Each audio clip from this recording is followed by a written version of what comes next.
Really? Fuck no. Sorry.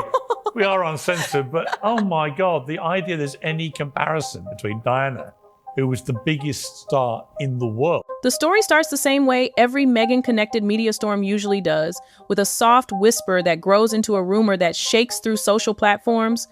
Then suddenly, a huge shock explodes across the internet with the force of a Piers Morgan-sized blast, and the world feels like it is burning all over again. This time, the impact is enormous because Piers did not just talk, he revealed a secret interview. It was never aired, never mentioned, never leaked until this moment. And this forgotten footage does more than cast shade at Meghan Markle. It sparks a wildfire that races out of control. Harry and Meghan, when their behavior became obnoxious, self-serving, and rankly hypocritical. Here is the shocking part. The moment this clip appeared online, Meghan was reportedly furious. And according to one insider, she did not just lose her temper, she completely exploded. So let us go back for a moment. How did everything reach this point? It began when Piers hinted at a personal archive project on X and claimed he had discovered old recordings from interviews that were never approved by the palace. Most people thought it would be harmless, maybe some light royal talk or a little behind-the-scenes chatter, nothing more. There is one lone hand has raised subversive. Actually, that is one more than I expected, I have to be honest.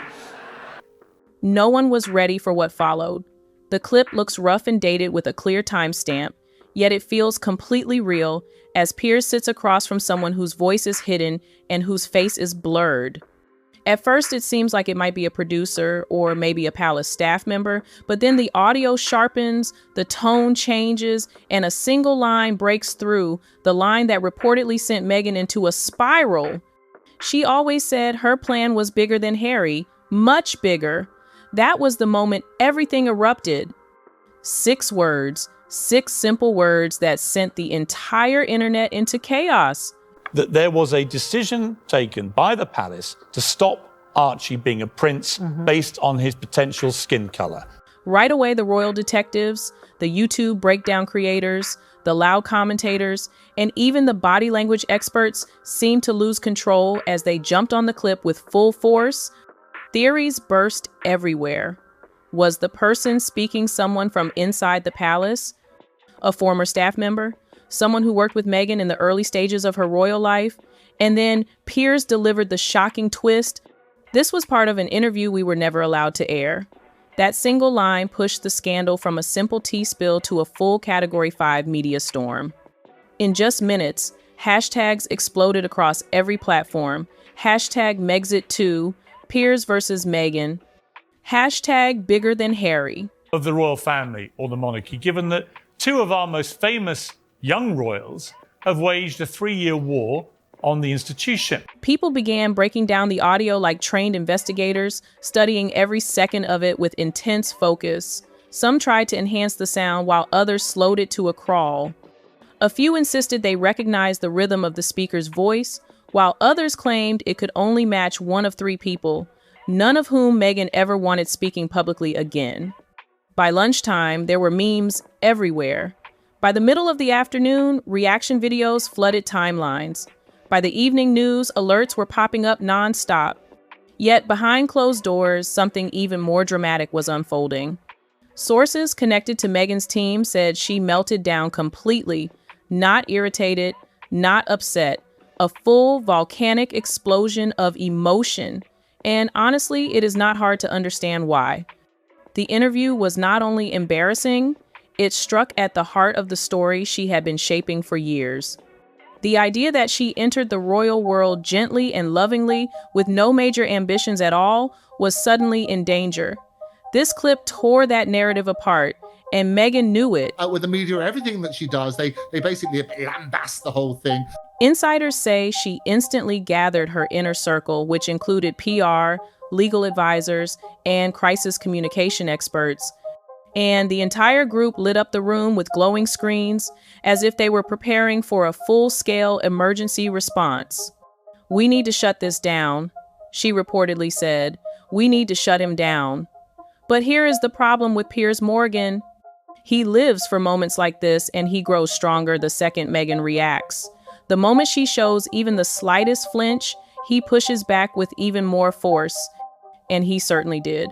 Later that same evening, he posted, "There is much more where that came from." That one sentence sent Meghan's team into a state of absolute panic. Oh, really? That feels odd to me. Suddenly, lawyers were rushing to send out letters, and advisors were calling every network they could reach, while PR managers spun into action like fast-moving storms. And the palace stayed silent, not a single public comment.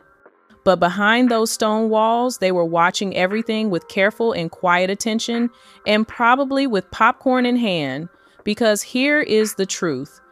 The monarchy never forgets. It never forgives. It never ignores a chance to let someone dig their own grave, especially when that person already supplied the shovel.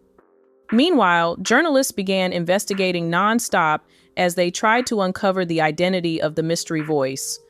Was it a staff member Meghan once clashed with? A former friend? Someone from her Suits era? An old publicist? Or was it, and this is the theory that reportedly sent Meghan into a frenzy, someone she pushed out of her life after meeting Harry? Then rumors began swirling that the speaker was someone present during her transition phase, those months when Meghan was still learning to handle fame, still shaping a public image. Still figuring out how to blend Hollywood ambition with royal expectations, someone who saw the early blueprint, someone who understood the plan, someone who remembered every detail. And while speculation exploded across the internet, Piers continued dropping hints, more audio, more context, more stories that never reached the public, because the palace had stepped in before they ever could. Very complicated relationship with social media, as you can probably imagine. Meanwhile, Piers soaked up the chaos like a man proudly hosting the Super Bowl of grudges. He went on air with a smug smile, calmly sipping his tea and dropping teasing comments such as, "You think that was the only recording? You think she told people the whole truth?" Oh, the things we know. It was classic Piers at his peak, messy, dramatic, and unbelievably entertaining. But for Meghan, this was not entertainment. This felt like a full-scale battle, and she was not just facing Piers. She was fighting public perception, the quiet strategic thinking of the palace, Harry's growing frustration, and the rising belief that someone close to her might no longer be loyal. And as the dust started to swirl around all this chaos, one thing became unmistakably clear. Okay. This is a 2-hour trash-a-thon of our royal family, of the monarchy, of everything the Queen has worked so hard for, and it's all been done. This was not the grand finale. This was only the first act. And the next explosion waiting in the shadows was far bigger. The internet uncovered the voice. Not a guess, not a theory. They uncovered it for real. And the moment people confirmed the match, everything blew open. Late that night, a small TikTok account with barely 3,000 followers posted a side-by-side comparison. The mystery audio placed next to an old panel discussion from years earlier. Same rhythm, same sharp inhale, same habit of stressing the final word in every sentence.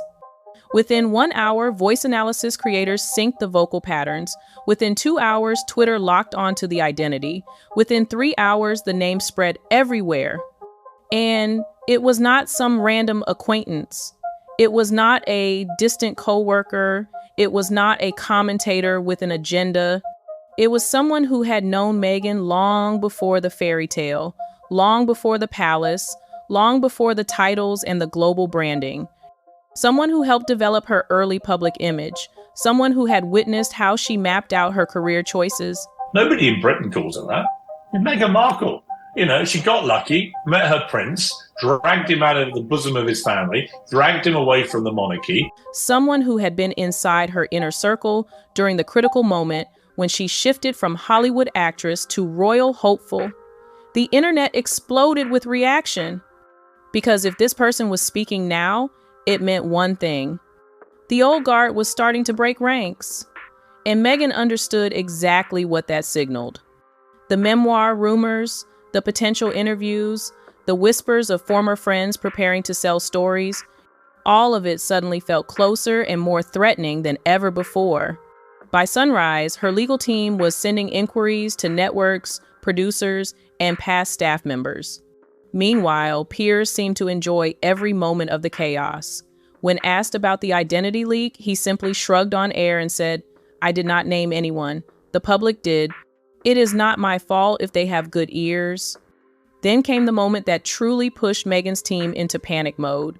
He leaned forward, gave that sharp and dangerous smile of his, and said, "And now, let us move to clip number 2. Piers, we're sitting at this beautiful table. I'm going to call this episode Between Two Flames. There was no introduction, no slow build, and absolutely no mercy. The screen shifted straight into another rough and grainy segment from that same hidden archive. This time, the mystery insider leaned forward. Their face stayed out of view, but the audio came through sharp and clear. She always said the goal was not to join the royal family. It was to outgrow them. 5 seconds. That was all it took. And the room behind Piers burst into chaos. His staff gasped. Phones started buzzing live on air. Social media exploded with reactions. The moment transformed into a viral clip within seconds. As for Meghan's team, there were no gasps. Fascinating, because I've been saying, as ever, you can buy dried flowers, cookie mix, all that kind of stuff, runny jam, scam jam, apricot spread. I've been saying this isn't a... They went straight into full shutdown mode, full lockdown, full digital emergency response. Search engines were watched closely. Old contacts were reviewed one by one. Their crisis lawyers were reportedly on calls that stretched until 3 a.m. But here was the part that shook them the most. The palace still stayed silent. Not a word, not a comment, not even the usual quiet hints from familiar royal sources. And that silence felt incredibly loud, because even when the palace wants distance, they usually offer gentle guidance through friendly reporters. They send out small, calming signals. They remind the public to move forward. But this time there was nothing at all, which meant they were not stepping in to protect anyone. Or maybe, and this was the fear driving Meghan's frantic calls, maybe they already knew what else was on those tapes. Because if this insider shared 2 explosive clips, they might have shared 20. And Piers definitely understood the power of releasing each piece at the perfect moment. The media frenzy spread like wildfire as every major show jumped into the debate. Morning programs questioned what the clip truly meant, and even networks usually friendly toward Meghan began to distance themselves, choosing their words with delicate care as if they already sensed which direction the storm was blowing. Commentators examined the phrase, "outgrow them" from every angle. Was it ambition? Was it resentment? Was it long-term strategy? Was it a carefully built blueprint? At the same time, journalists started digging into the insider's history with Meghan, searching for any sign of tension, disappointment, or financial trouble. Because the story was not only about what the insider revealed, it was about why they were revealing it now. Then the strangest twist arrived. Trevor Engelson, the ex-husband whose silence had always felt almost too perfect, suddenly shot back into the search trends. Not because he said anything publicly, but because online investigators noticed something odd. The moment the Piers clip dropped, Trevor shut off all his Instagram comments. Then he vanished from social media entirely. And if Meghan had already been spiraling, that move pushed her even further. She knows exactly how much Trevor could say if he ever decided to speak. She knows what he witnessed in those early years. And she knows how eager the public is to hear his side. Her team allegedly contacted him quickly. Multiple sources confirmed it. This was not a gentle hope you are doing well kind of call. This was all business. It was damage control. It was containment with a sense of urgency, because if one insider had spoken, who else might follow? And Piers, sensing weakness the way a shark senses blood, ended his next broadcast with a chilling tease. We have not even gotten to the real part of the interview. The internet froze. If the clips released so far were only the warm-up, what could possibly be hidden in the rest of that footage? Meghan's PR machine entered complete meltdown. Messages flew at high speed. Rebuttals were launched. Angry corrections were sent to headlines everywhere. But even the friendliest outlets hesitated to defend her, because no one wants to stand behind someone when they have no idea what bombshell might be coming next. By noon the following day, a reporter outside Meghan's Montecito home described the intense scene. Security pacing, cars arriving and leaving, lawyers showing up, lights shining from every window. Inside the house, a crisis meeting unfolded with one enormous question hanging over everyone. How do you fight a ghost from the past when the entire world is hoping that ghost finally speaks? The clip was not just damaging, it shook the foundation beneath her image.